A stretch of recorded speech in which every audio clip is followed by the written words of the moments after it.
എൻ്റെ പേര് ജോസ്ന ആൻ്റണി. ഞാൻ ദുബായിൽ നിന്ന് വരുന്നു. ബൈ പ്രൊഫഷൻ ഞാനൊരു നേഴ്സാണ്.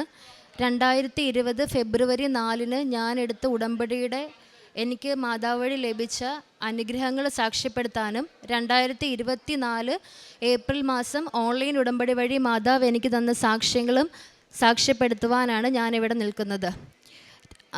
ഞാനിവിടെ വന്ന സാഹചര്യം ആദ്യം ഒന്ന് ചെറുതായിട്ട് വിശദീകരിക്കാം. ഞാൻ ആദ്യമായിട്ട് കൃപാസനത്തിൽ വരുന്നത് 2019 ഞാനിവിടെ വരുമ്പം ഇത്രയും ഇങ്ങനെയല്ല കൃപാസനം ഉള്ളത്. അന്നും ഇതേപോലെ ഉടമ്പടി ധ്യാനങ്ങളൊക്കെ ഉണ്ട്. പക്ഷേ എനിക്ക് യാതൊരു വിശ്വാസമില്ല. എൻ്റെ ഫ്രണ്ട്സുമായിട്ട് ഇവിടെ ഞാൻ വന്നു, ജസ്റ്റ് പ്രാർത്ഥിക്കാം, തിരിച്ചു പോകാം, ആ ഒരു ഉദ്ദേശം മാത്രമേ എനിക്കുണ്ടായിരുന്നുള്ളൂ. ഞാൻ ഇവിടെ വന്നു, ഇവിടെ മാതാവുണ്ട്, പക്ഷെ ഞാൻ മാതാവിനെ കണ്ടിട്ടില്ല. ഞാൻ ആകെ കണ്ടത് ദിവ്യകാരുണ്യ അൾത്താര മാത്രമാണ്. അപ്പം കുറേ ആൾക്കാർ കൂടി നിൽക്കുന്നുണ്ട്, എനിക്ക് മാതാവിനെ കാണാൻ പറ്റുന്നില്ല. ഈവൻ ഞാൻ മാതാവിൻ്റെ ഒരു ഫോട്ടോ പോലും കണ്ടിട്ടില്ല. ഞാൻ ദിവ്യകാരുണ്യ ചാപ്പലിനുള്ളിൽ നിന്ന് പ്രാർത്ഥിച്ചു. ഞാൻ മാതാവിനോട് ശരിക്കും ചലഞ്ച് ചെയ്തു, കാരണം ഇതൊരു തട്ടിപ്പാണെന്നൊക്കെയാണ് ഞാൻ വിചാരിച്ചിരുന്നത്. ഞാൻ മാതാവിനോട് ചലഞ്ച് ചെയ്തു. അപ്പോഴത്തെ എൻ്റെ ഒരു സാഹചര്യം എന്ന് പറഞ്ഞാൽ, ഞാൻ നേഴ്സാണ്, എൻ്റെ പ്രീവിയസ് എക്സ്പീരിയൻസ് എൻ്റെ കയ്യിലില്ല, എനിക്കത് കിട്ടാൻ യാതൊരു വഴിയുമില്ല. കേരള രജിസ്ട്രേഷൻ എൻ്റെ കയ്യിലില്ല, എനിക്ക് നാട്ടിൽ ജോലി കിട്ടാൻ യാതൊരു സാധ്യതയില്ല. അപ്പോൾ ഞാൻ മാതാവിൻ്റെ അടുത്ത് പ്രാർത്ഥിച്ചു. മാതാവ് വലിയ മാതാവല്ലേ, അപ്പോൾ പിന്നെ മാതാവ് എനിക്ക് നാട്ടിലൊരു ജോലി താ, എന്നാൽ ഞാൻ വിശ്വസിക്കാമെന്ന്. ഞാൻ ഇവിടുന്ന് തിരിച്ചു പോയി. 2-ാം ദിവസം ഭയങ്കര വെൽ നോൺ ആയിട്ടുള്ള ഒരു ഹോസ്പിറ്റലിൽ 4 ഇൻ്റർവ്യൂ പാസ്സായി. എനിക്ക് ജോലി ഓഫർ വന്നു. അവരെന്നോട് ജോയിൻ ചെയ്തോളാൻ പറഞ്ഞു. നെക്സ്റ്റ് ഡേ അവരെന്നോട് പറഞ്ഞു എൻ്റെ എക്സ്പീരിയൻസ് ലെറ്റർ സബ്മിറ്റ് ചെയ്യണമെന്ന്. ഞാൻ അതിൻ്റെ അടുത്ത ദിവസം ഇവിടെ വന്നു, കാരണം എനിക്ക് എക്സ്പീരിയൻസ് ലെറ്റർ കൊടുക്കാൻ യാതൊരു വഴിയില്ല. ഞാനിവിടെ വന്നിട്ട് മാതാവിൻ്റെ അടുത്ത് പറഞ്ഞു, അമ്മ എഴുതിയ അമ്മയുടെ ഹാൻഡ് റൈറ്റിങ്ങിലുള്ള ഈശോ അപ്രൂവൽ ചെയ്ത ഒരു എക്സ്പീരിയൻസ് ലെറ്റർ അമ്മ HR ഡിപ്പാർട്ട്മെൻറ്റിൽ കൊടുക്കണം. ഞാൻ ജോലി ചെയ്യുന്ന അത്രയും സമയം എന്നോട് അവിടുന്ന് അവരിത് ചോദിക്കാൻ പാടില്ല, എനിക്ക് വേറെ വഴിയില്ല. അന്ന് തൊട്ട് ഒരു 1.5 വർഷക്കാലം ഞാൻ ആ ഹോസ്പിറ്റലിൽ ജോലി ചെയ്തു. ആരും എൻ്റെ എക്സ്പീരിയൻസ് ലെറ്ററെ പറ്റിയിട്ട് ചോദിച്ചിട്ടില്ല. അത് കഴിഞ്ഞ് എനിക്ക് പുറത്തൊരു വിദേശത്ത് ജോലി ചെയ്യണമെങ്കിൽ ഈ എക്സ്പീരിയൻസ് ലെറ്റർ നെസസറിയാണ്.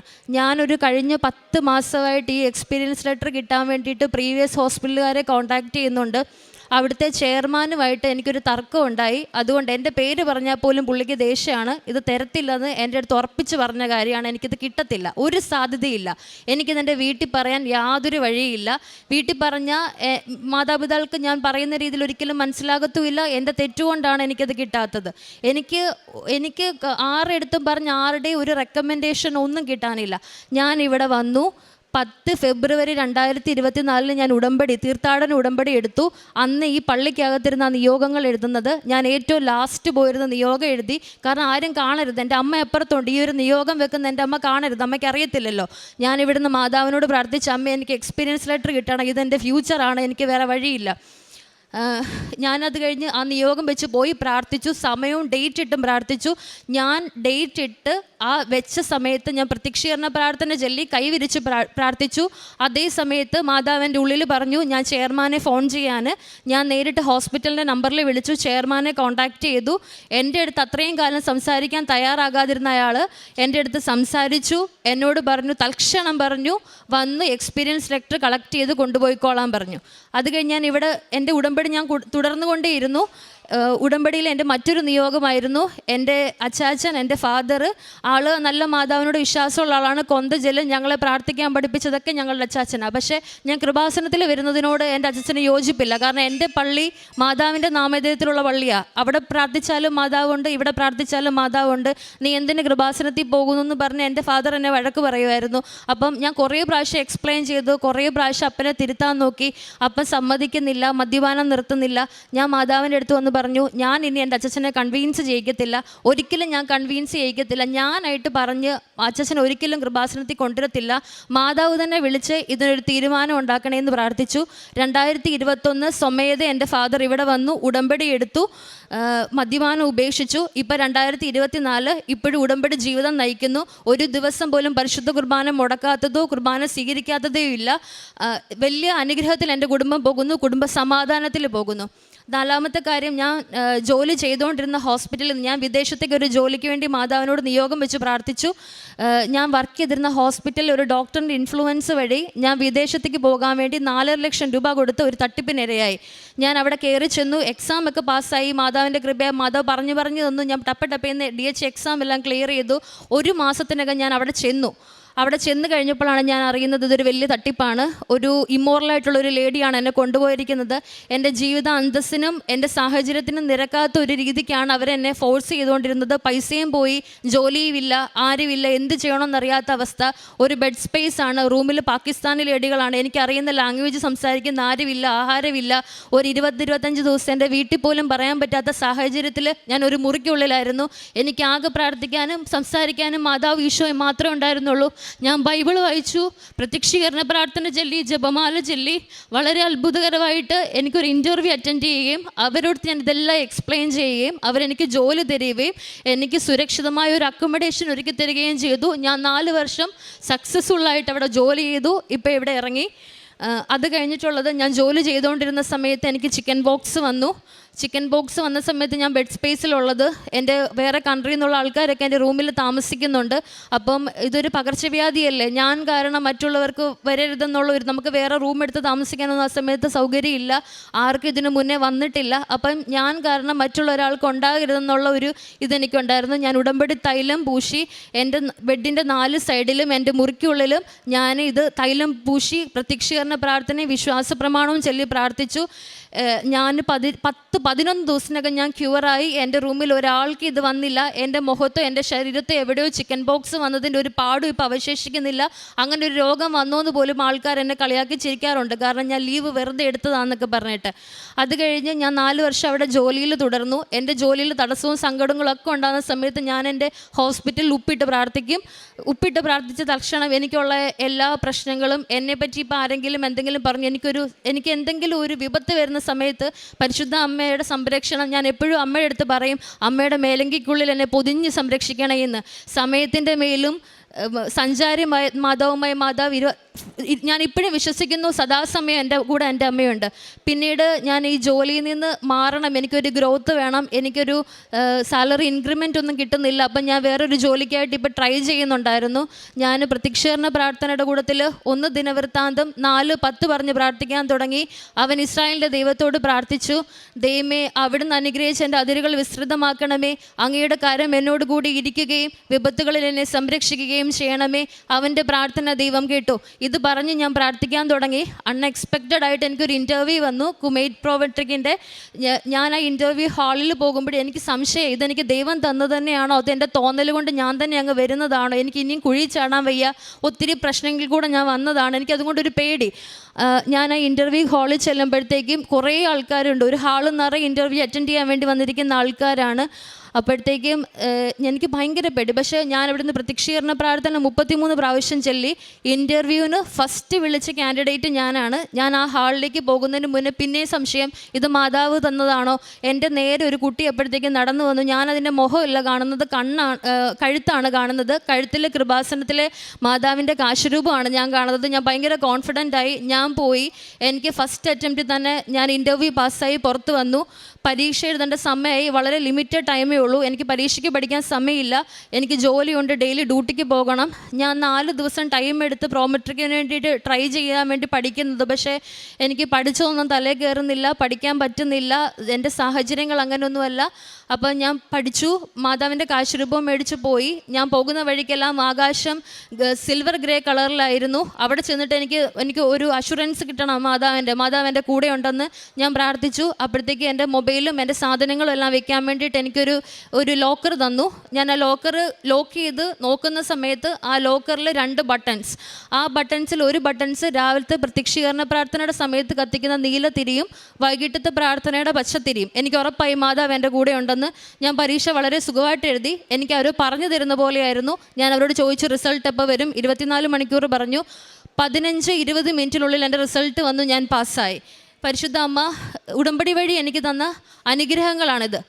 എൻ്റെ ആധ്യാത്മിക ജീവിതത്തിൽ പരിശുദ്ധ അമ്മയോടും ഈശോയോടും തുറന്നുള്ള ഒരു കമ്മ്യൂണിക്കേഷൻ. ഞാനിരുന്ന് അമ്മയെ അത് തരണേ അങ്ങനെയല്ല പ്രാർത്ഥിക്കുന്നത്. എനിക്കിത് വേണം, എൻ്റെ അവസ്ഥ ഇതാണ്, ഇന്ന് നടന്ന കാര്യങ്ങളൊക്കെ ഞാൻ എക്സ്പ്ലെയിൻ ചെയ്യും. അമ്മ ഇന്ന് ഞാൻ അവരെ കണ്ടു, ഇവരെ കണ്ടു, ഇതൊക്കെയാണ് അവരെന്നോട് അങ്ങനെ പറഞ്ഞു, എല്ലാം ഞാൻ എക്സ്പ്ലെയിൻ ചെയ്യും. എനിക്ക് തരണേന്ന് ഞാൻ പ്രാർത്ഥിക്കത്തില്ല, എല്ലാം ഞാൻ പറയും, എല്ലാവരുടെ കാര്യങ്ങളും പറയും. ഞാൻ അമ്മയുടെ അടുത്ത് പ്രാർത്ഥിക്കും, അമ്മ എല്ലാവർക്കും കാണത്തില്ലേ, എല്ലാവരും കാണാൻ വരത്തില്ലേ, നേരിട്ട് പെട്ടെന്ന് വന്നാൽ എനിക്ക് ചിലപ്പോൾ പേടിച്ചു പോകും. നമ്മളങ്ങനെയാണല്ലോ കുറേ കഥകളിലൊക്കെ കണ്ടിരുന്നത്, പെട്ടെന്ന് പ്രത്യക്ഷപ്പെടുമ്പോൾ നമുക്ക് പേടിയാകും. ഞാൻ മാതാവിൻ്റെ അടുത്ത് പറഞ്ഞു, എനിക്ക് പേടിക്കേണ്ട, ഞാൻ സ്വപ്നം കാണണം, സ്വപ്നത്തിൽ മാത്രം വന്ന് എന്നെ കണ്ടാൽ മതി, ഞാൻ റെഡി ആവുമ്പോൾ ഞാൻ പറയാം, അപ്പോൾ വന്ന് അമ്മ എന്നെ കണ്ടാൽ മതി എന്ന്. ഞാൻ അങ്ങനെ പ്രാർത്ഥിച്ച് പ്രത്യക്ഷീകരണം ചൊല്ലാൻ വേണ്ടി രാവിലെ എണ്ണിക്കുന്ന സമയങ്ങളിൽ ലേറ്റ് ആയാൽ കറക്റ്റ് ഈ രൂപത്തിൽ മാതാവ് ഈ ഗ്ലാസിൻ്റെ അകത്തല്ല ഇരിക്കുന്നത്, ഇതേ ഗ്ലാസിൻ്റെ രൂപം സൂം ചെയ്ത് പോലെ വന്നിട്ട് ജോസ്നാന്ന് വിളിക്കും. ഞാൻ റൂമിൽ ഒറ്റയ്ക്കിരുന്ന സമയങ്ങളിലും ഒരു സ്ത്രീയുടെ അശരീരി വന്ന് എൻ്റെ പേര് വിളിക്കുന്നതായി ഞാൻ കേൾക്കാറുണ്ട്. ഞാൻ ഈ ഉടമ്പടിക്ക് സാക്ഷ്യം പറയാൻ വേണ്ടിയിട്ട് ഒത്തിരി താമസിച്ചു. കാരണം എനിക്ക് ഓരോ സാഹചര്യങ്ങൾ കൊണ്ട്, പിന്നെ ഉടമ്പടിയുടെ സാക്ഷ്യം പറയാൻ എനിക്ക് ഭയങ്കര ഒരു നാണമായിരുന്നു. എല്ലാവരും എങ്ങനെ ഫേസ് ചെയ്യും, എല്ലാവരോടും ഇതെങ്ങനെ പറയും, ഈ കാര്യങ്ങളൊക്കെ എല്ലാവരും അറിയത്തില്ലേ, ഇങ്ങനത്തെയൊക്കെ കുറേ പ്രശ്നങ്ങളാണ്. അപ്പം ഞാൻ എന്ത് ചെയ്യും, റൂമിലത്തെ മാതാവിൻ്റെ രൂപത്തിൻ്റെ ഫ്രണ്ടിൽ ഇരുന്നിട്ട് പ്രാക്ടീസ് ചെയ്യും. ഞാൻ ഈ സാക്ഷ്യം പറയുന്നത് വീട്ടിൽ പ്രാക്ടീസ് ചെയ്യും. വീട്ടിൽ പ്രാക്ടീസ് ചെയ്യുന്ന സമയങ്ങളിലെല്ലാം മാതാവിൻ്റെ സുഗന്ധാഭിഷേകം എനിക്ക് ഉണ്ടാകാറുണ്ട്. പിന്നെ ഞാൻ ചെയ്യുന്ന കാരുണ്യ പ്രവർത്തികളെന്ന് പറഞ്ഞാൽ, ഞാൻ നേഴ്സാണ്. അപ്പോൾ എനിക്കുള്ള പേഷ്യൻസൊക്കെ നോർത്ത് ഇന്ത്യൻസ്, ഒരു വിദ്യാഭ്യാസം ഇല്ലാത്ത, ഒന്നും മനസ്സിലാത്ത, നമ്മളെ വിശ്വസിച്ച് വരുന്ന പേഷ്യൻസാണ്. ഒരു ഡ്രസ്സിങ് ചെയ്താലും ഇഞ്ചക്ഷൻ ചെയ്താലും ഞാൻ അവർക്ക് വേണ്ടി പ്രാർത്ഥിക്കും. എന്നാൽ കഴിയുന്ന സഹായം ഞാൻ ചെയ്യും. സാമ്പത്തികമായിട്ട് അല്ലെങ്കിൽ ഒരു ആഹാരം മേടിച്ചു കൊടുത്ത് അങ്ങനെ ചെയ്യും. എൻ്റെ പ്രേക്ഷിത പ്രവർത്തനമായിട്ട് ഞാൻ ചെയ്തു. ഞാൻ അവിടെ ആയതുകൊണ്ട് എനിക്ക് പത്രം വാങ്ങാൻ പറ്റത്തില്ല. ഞാൻ ഉടമ്പടി ധ്യാനം എൻ്റെ കൂട്ടുകാർക്ക് ഷെയർ ചെയ്യും, സാക്ഷ്യങ്ങൾ ഷെയർ ചെയ്യും. ഒരു ദിവസം പോലും മുടങ്ങാതെ ഞാൻ എൻ്റെ വാട്സപ്പിൽ സ്റ്റാറ്റസ് ആയിട്ട് ഒരു ബൈബിൾ വചനം എല്ലാ ദിവസവും മസ്റ്റായിട്ട് ഇട്ടിരിക്കും. പിന്നെ അക്രൈസ്തവരെ എൻ്റെ കൂട്ടുകാരെടുത്ത് ഞാൻ കൃപാസനത്തെ പറ്റി പറഞ്ഞു കൊടുത്ത് അവരെയും കൊണ്ട് ഉടമ്പടി എടുപ്പിച്ച് പ്രാർത്ഥനകൾ അവർക്ക് ഫോട്ടോ എടുത്ത് അയച്ചു കൊടുക്കും. അവർക്ക് കൊന്ത ചെല്ലാനൊന്നും അറിയത്തില്ല, അപ്പം ഞാൻ അയച്ചു കൊടുക്കും. ഞാൻ ചെല്ലുന്ന അധ്യായം ഫോട്ടോ എടുത്തിട്ട് അവർക്ക് ഷെയർ ചെയ്ത് കൊടുക്കും. അപ്പോൾ അവർക്കത് ബൈബിൾ ഇല്ലാത്തതുകൊണ്ട് അവർക്കത് വായിക്കാൻ വേണ്ടിയിട്ട് പറ്റും. ഞാൻ വഴി അങ്ങനെ പറഞ്ഞ് ഒരുപാട് പേർ ഉടമ്പടി എടുക്കുകയും അനുഗ്രഹം പ്രാപിക്കുകയും ദൈവത്തെ മഹത്വപ്പെടുത്താനും സാധിച്ചിട്ടുണ്ട്. ഇതാണ് ഉടമ്പടി വഴി എനിക്ക് ദൈവം തന്നിട്ടുള്ള അനുഗ്രഹങ്ങൾ. എൻ്റെ മെറിറ്റാലല്ല, എന്നെ കൊണ്ട് ഒരിക്കലും സാധിക്കത്തില്ല, മാതാവിൻ്റെ കൃപയാലാണ്. അതുകൊണ്ട് പരിശുദ്ധ അമ്മയോട് ഞാൻ നന്ദി പറയുന്നു. അമ്മ വഴി തന്ന അനുഗ്രഹങ്ങൾ ഞാനിവിടെ സാക്ഷ്യപ്പെടുത്തിക്കൊള്ളുന്നു. 2 തിമോത്തിയോസ് 1:7 ഭീരുത്വത്തിൻ്റെ ആത്മാവിനെയല്ല ദൈവം നമുക്ക് നൽകിയത്, ശക്തിയുടെയും സ്നേഹത്തിൻ്റെയും ആത്മനിയന്ത്രണത്തിൻ്റെയും ആത്മാവിനെയാണ്. ജോസ്ന ആൻ്റണി എന്ന ഈ മകൾ പരിശുദ്ധ കൃപാസന മാതാവിൻ്റെ ഉടമ്പടി എടുത്തതിന് ശേഷം ജീവിതത്തിൽ ലഭിച്ച നിരവധിയായ അനുഗ്രഹങ്ങളെ ധാരധാരയായി മകൾ സാക്ഷ്യപ്പെടുത്തുകയാണ്. മകളുടെ വാക്കുകളിൽ നമ്മൾ കേൾക്കുന്നത് മുഴുവനും അമ്മ മാതാവിലുള്ള ഉറച്ച വിശ്വാസവും പ്രത്യാശ നിറഞ്ഞ പ്രാർത്ഥനയുമാണ്. അപേക്ഷിക്കുന്നൊരു മകളായിട്ടല്ല നമ്മൾ മകളുടെ പ്രാർത്ഥനകളെ, വാക്കുകളെ കാണുന്നത്. മറിച്ച് എനിക്ക് നൽകുമെന്ന് ഉറപ്പുള്ള ഒരു അമ്മയോട് ചോദിക്കുന്ന മകളുടെ ധൈര്യമാണ് മകളുടെ വാക്കുകളിൽ നമ്മൾ നിരന്തരം ശ്രവിക്കുന്നത്. മകൾ പറയുന്നുണ്ട്, ആദ്യത്തെ ജോലിക്ക് പോകുമ്പോൾ ഒരു എക്സ്പീരിയൻസ് സർട്ടിഫിക്കറ്റ് കിട്ടുന്നില്ല. അവിടെ ചെല്ലുമ്പോഴുള്ള പ്രാർത്ഥന, അമ്മ മാതാവ് നോക്കിക്കോണം, അമ്മ അവിടെ എഴുതി വയ്ക്കണം, ഞാൻ അവിടുന്ന് ജോലി കഴിഞ്ഞ് പോരുന്നത് വരെ എന്നോട് ആരും ഇത് ചോദിക്കരുത്. 1.5 വർഷം ജോലി ചെയ്തു, ആരും മകളോട് ഒരു എക്സ്പീരിയൻസ് സർട്ടിഫിക്കറ്റ് ചോദിച്ചില്ല. രണ്ടാമത് ഒരു ഇടത്തേക്ക് ജോലിക്ക് പോകുമ്പോൾ അവിടെ എക്സ്പീരിയൻസ് സർട്ടിഫിക്കറ്റ് കൊടുക്കണം. അത് അവിടെ ചെയർമാനുമായിട്ടുള്ള ഒരു അലോസരതയിൽ അത് കൊടുക്കത്തില്ല, എന്ത് ശ്രമിച്ചാലും തരത്തില്ലെന്ന് അത് അവളെ പറഞ്ഞ് വിടുകയാണ്. അമ്മ മാതാവിൻ്റെ സന്നിധിയിൽ ഡേറ്റിട്ട് പ്രാർത്ഥിക്കുന്നു. ഡേറ്റിട്ട് പ്രാർത്ഥിച്ച അതേ ദിവസം അതേ സമയം അമ്മയോട് പറയുന്നു, ഞാൻ വിളിക്കുകയാണ്, എനിക്ക് വേണ്ടി കാര്യം നടപ്പാക്കണം. ആ പറച്ചിലുകളൊക്കെ വളരെ പ്രധാനപ്പെട്ടതാണ്. ഒന്നും നിലവിളിച്ചല്ല, മറിച്ച് ധൈര്യത്തോടു കൂടിയാണ് അമ്മയോട് സംസാരിക്കുന്നത്. ആ ഫോൺ വിളിയിൽ ചെയർമാൻ അന്നുവരെ ഉണ്ടായിരുന്ന പ്രകൃതത്തിലല്ല പെരുമാറുന്നത്. കാര്യങ്ങൾ കേൾക്കുന്നു, കാര്യങ്ങൾ മനസ്സിലാക്കുന്നു, ഉടനെ തന്നെ ആശുപത്രിയിൽ നിന്ന് എക്സ്പീരിയൻസ് സർട്ടിഫിക്കറ്റ് കൈപ്പറ്റുവാനായിട്ട് അനുമതി കൊടുത്ത് അത് സ്വീകരിക്കുന്നു. മൂന്നാമത് അവൾ വിദേശത്ത് പോകുന്ന കാര്യം പറയുന്നു. ഏറെ പ്രതീക്ഷിച്ചു പോയ ഒരു ജോലിക്ക് വേണ്ടിയുള്ള യാത്രയാണ്. ചെന്നെത്തുന്നത് വളരെ അസന്മാർഗികതയുള്ള ഒരിടത്തുമാണ്. അവിടെ ജീവിതമാകെ താറുമാറാകുമോ എന്ന് കരുതി ഭയപ്പെടുകയും ആകെ സംസാരിക്കുവാനുള്ളത് അമ്മ മാതാവും ഈശോയും മാത്രമാണെന്ന്. അമ്മ മാതാവിനോടും ഈശോയോടും മാത്രം സംസാരിക്കുമ്പോൾ അവിചാരിതമായൊരു ഇൻ്റർവ്യൂ വന്നെത്തുന്നു. ഇൻ്റർവ്യൂവിൽ കാര്യങ്ങൾ പറയുമ്പോൾ മകൾക്ക് ജോലിയും താമസിക്കുവാനുള്ള ഇടവും സുരക്ഷിതമാക്കി മകൾക്ക് നൽകുന്നതിനെയാണ് സാക്ഷ്യപ്പെടുത്തുന്നത്. നോക്കുക, ഒരു ഉടമ്പടി ജീവിതം എത്ര കണ്ടാണ് സുന്ദരമായി കയ്യിൽ പൊതിഞ്ഞെടുത്ത് കൊണ്ടുപോകുന്നത് പോലെ അമ്മ മാതാവ് മുന്നോട്ട് നയിച്ചു കൊണ്ടിരിക്കുന്നത്. വീണ്ടും 4 വർഷത്തോളം അവിടെ സുരക്ഷിതമായി മകൾ ജോലി ചെയ്തു. തിരികെ എത്തി അടുത്തൊരു ജോലിക്ക് വേണ്ടി മകളെ പരിശ്രമിക്കുമ്പോഴും ഇത് ജോലി കിട്ടുമോ ഇല്ലയോ, മാതാവ് ഇഷ്ടപ്പെടുന്നതാണോ എന്നൊക്കെയുള്ള ആശങ്കയുമായി അടുത്ത ഇൻ്റർവ്യൂവിന് പോകുന്നു. അവിടെ ചെല്ലുമ്പോഴുണ്ട് നീല ബട്ടൺസും പച്ച ബട്ടൺസും. മകൾ എന്നും രാവിലെയും വൈകുന്നേരവും പ്രാർത്ഥിക്കുന്ന തിരികെയുടെ നിറമുള്ള ബട്ടൺസുള്ള വ്യക്തിയാണ്. ഇൻ്റർവ്യൂ ചെയ്യുക, പരീക്ഷകൾക്ക് വേണ്ടി ചോദ്യങ്ങൾ നൽകുക, ഓരോന്നും ആരോ പറഞ്ഞു കൊടുത്തതുപോലെ എഴുതി വിജയിച്ച് മകൾ ആ പരീക്ഷയിൽ വിജയിക്കുന്നു. അവിടെ ജോലിക്ക് വേണ്ടി മകൾ പ്രാപ്തയാവുന്നു. മറ്റൊന്ന്, പലർ താമസിക്കുന്നൊരു മുറിയിൽ വെച്ച് ചിക്കൻ ബോക്സ് വരുന്നു. പല രാജ്യക്കാരാണ്, പലയിടത്ത് ജോലി ചെയ്യുന്നവരാണ്. എങ്കിലും അമ്മ മാതാവിനോട് ഒറ്റ കാര്യമേ ഉള്ളൂ, എനിക്കൊരു ബെഡ് സ്പേസേ ഉള്ളൂ, ഒരു കിടക്കയുടെ ഇടമേ എനിക്കിവിടെയുള്ളൂ. എൻ്റെ കൂടെയുള്ളവർക്ക് രോഗം പകരാതിരിക്കുവാൻ അമ്മ എന്നെ സഹായിക്കണം. എനിക്കറിയാവുന്നത്, ഞാൻ വിശ്വസിക്കുന്നത് ഉടമ്പടി തൈലവും ഉപ്പും അവിടെ മുഴുവനും വിതറിക്കൊണ്ട് മകളെയും മറ്റുള്ളവരെയും സുരക്ഷിതയാക്കി പ്രാർത്ഥിക്കുന്നു. അവൾ പറയുന്നു, ഒരാൾക്ക് പോലും രോഗം പടർന്നില്ല, എൻ്റെ ശരീരത്തിലൊരു പാട് പോലും അവശേഷിച്ചില്ല. പ്രിയമുള്ളവരെ, ഇതിലും സുന്ദരമായി അമ്മ മാതാവ് എങ്ങനെയാണ് ഒരു ഉടമ്പടി ജീവിതത്തെ അനുഗ്രഹിച്ച് മുന്നോട്ട് നയിക്കുക. മകളുടെ വാക്കുകളിൽ അതിൻ്റെ മുഴുവൻ സന്തോഷവും സ്നേഹവുമുണ്ട്. അമ്മ മാതാവിൻ്റെ വലിയ കൃപയിൽ ആശ്രയിച്ചു കൊണ്ടുള്ള ജീവിതത്തെയാണ് മകൾ നമുക്ക് സാക്ഷ്യപ്പെടുത്തുക. സമയത്തിൻ്റെ അധികാരിയായ അമ്മ, പ്രതിസന്ധിയുടെ നിമിഷങ്ങളിൽ കാവലൊരുക്കുന്ന, സുരക്ഷിതമാക്കുന്ന അമ്മ, അസാധ്യമെന്ന് കരുതുന്ന ഇടങ്ങളിൽ നിന്ന് വളരെ സുന്ദരമായി രക്ഷിച്ച് ജീവിതത്തെ മുന്നോട്ട് വീണ്ടും സാധ്യമാക്കി തരുന്ന അമ്മയുടെ വലിയ സംരക്ഷണമാണ് മകളുടെ വാക്കുകളിൽ നമ്മൾ കേട്ടുകൊണ്ടിരുന്നത്. മകൾക്ക് ഇത്രയേറെ അനുഗ്രഹം ചൊരിഞ്ഞ് പരിശുദ്ധ കൃപാസന മാതാവിനും തിരുക്കുമാരനും നന്ദി പറഞ്ഞുകൊണ്ട് കരങ്ങളടിച്ച് ഈ സാക്ഷ്യം നമുക്ക് സമർപ്പിക്കാം. അത്യപൂർവ ദൈവാനുഭവങ്ങൾ ഇനി നിങ്ങൾക്കും സ്വന്തം.